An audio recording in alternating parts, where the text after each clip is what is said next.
This was a positive trade that we took today and it delivered powerfully. Now I'm going to go through every procedure and the process I went through before taking this trade, because quite a number of you people are asking me to do it after seeing it on the short form video. Now I want you to know something. There is a particular strategy in the market that is called experience.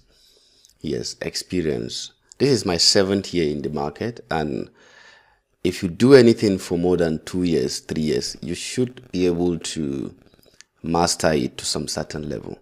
So I've seen price delivery time and again and again and again and again, to an extent that sometimes I look at chart and I see what it's possibly going to happen. All right, what is possibly going to happen.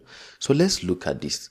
We were counter trading actually, but then it delivered right here on GBP USD. Likewise, Euro USD actually gave a nice entry, but I missed the one on Euro USD, even though I actually saw some of them in my community. Like this one was GBP USD.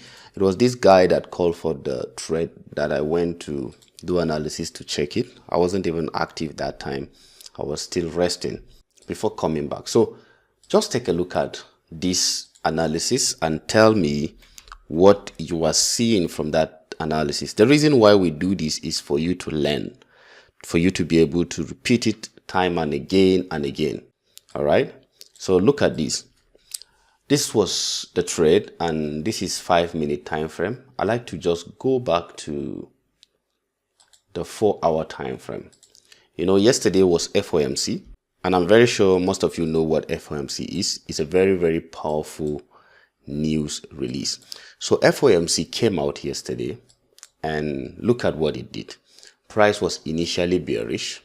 Look at this market structure, break of structure to the downside. This was a shifting structure. Price was coming, nothing, retracement, and now boom, we saw FOMC came, and that was the shifting market structure to the upside. And it's amazing for you to look at this and say that price was going to continue going up on the upside without facing any challenge. Definitely no.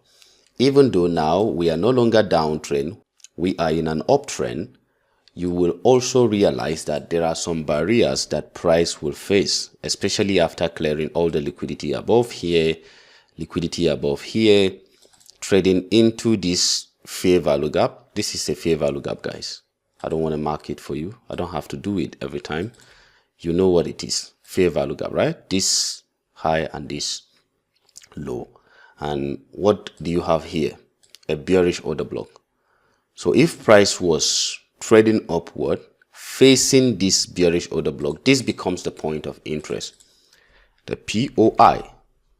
The POI, that's the point of interest that price was going to trade into. And price definitely did that, trading into this bearish order block. But then from here, where you saw this shifting structure, you knew that you are in an uptrend. And for those of you who are watching this, I think price is almost getting into this area, about to continue the upward move. This is a fair value gap, and then this is a bullish order block. All right, passing down the mitigation block. This is a mitigation block.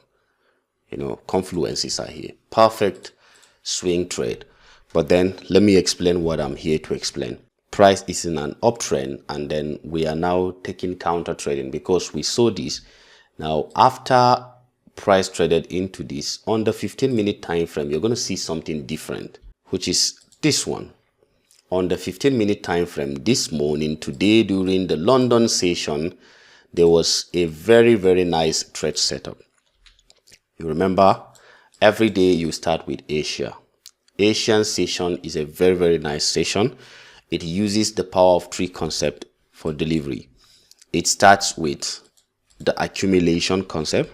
Accumulation, right? What is accumulation? Simply put, as a range. This was a range. That was why we said Asian range. Manipulation comes as a Judas swing or a false breakout. Look at this.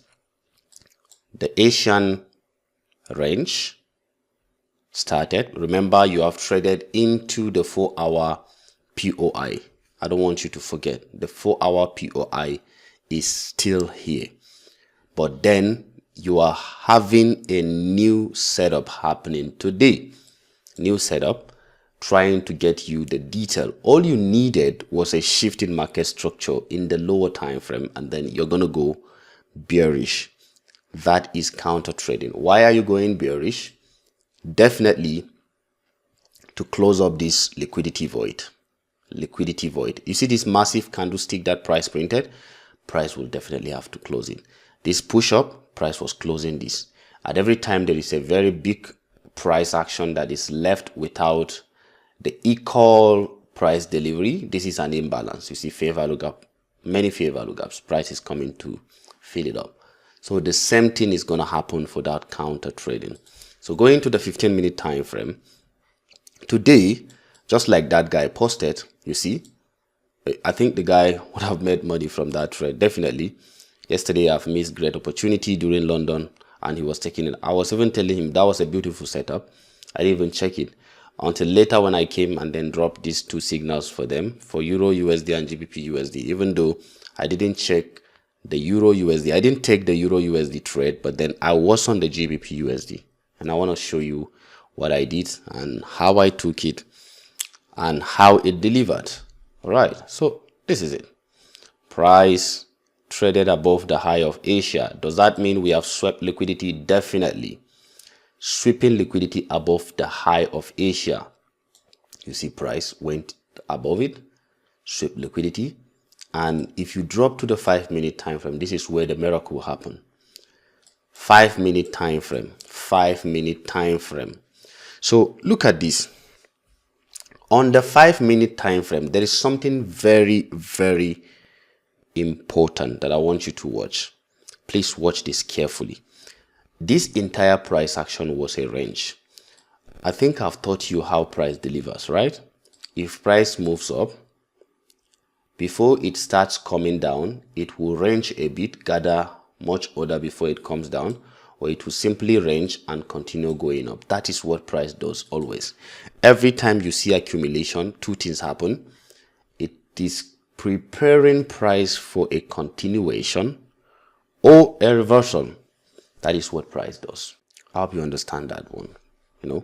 So range, boom, sweeping the high of Asia. Right here, I was watching it carefully. Now, those of you who are thinking I need to check DXY, definitely I did my assignment. I checked DXY too. So DXY was giving me a head start that it was going to go bullish. So if DXY was going to go bullish, it means my trade will be bearish on foreign currency, GBP, USD, and the likes. So look at this. So price had this. I saw this.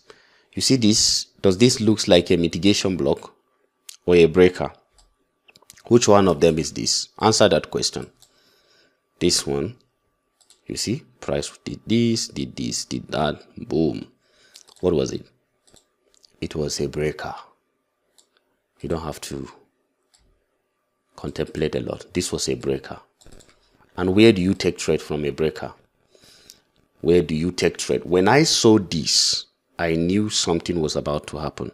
And that is the dynamism of trade. And this is the same reason why I started by saying that there is a strategy in the market that is called experience.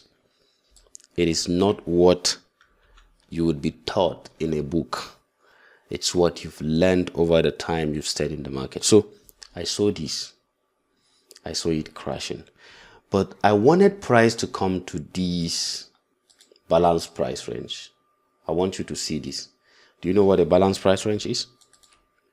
Two fair value gaps overlapping each other. There is one here. So I wanted price to come to this balanced price range. So ideally, I should be taking trade here. But then I remembered yesterday what price did. And I saw this from here. I said, wow, amazing. If trade was going to come, I have a fair value. After this one, I was even saying, okay, if price never comes back to this area, there was this area, this is an area that you want to see. This area, I will not be in the trade. Peradventure price decides to continue going downward. But then, Euro USD was the leading pair between these two. They have positive correlation. Euro USD was moving faster. I know for sure that GBP was going to follow it. So Euro USD was leading the movement. Euro USD was almost here then. GBP USD was lagging. I knew it was going to come after this one. So there was something I learned a long time ago: lagging pair and a leading pair. If a leading pair starts the movement, lagging pair will follow it eventually. And that was what happened to GBP USD. I saw it. I said, okay, if GBP USD is yet to start the movement, then definitely this area will be a nice area. You see this fair value gap? When I saw this, the fair value gap was small, and it is very, very rightly placed here. I didn't hesitate. When price came here, I entered from this fair value gap, the tip of the fair value gap. I would have entered from the middle if the fair value gap was very big. That is the consequent encroachment. But then since it was a small fair value gap, I said, okay, I could not wait for price to go to the middle. Let me be in the trade here. I was here. I was in the trade. And even if price, now talking about my risks, my stop loss, I saw somebody commented to me that my stop loss is too big. What is the essence of trade if you are trading with a tight stop loss and you get kicked out every time you are tightening your stop loss? It doesn't make sense.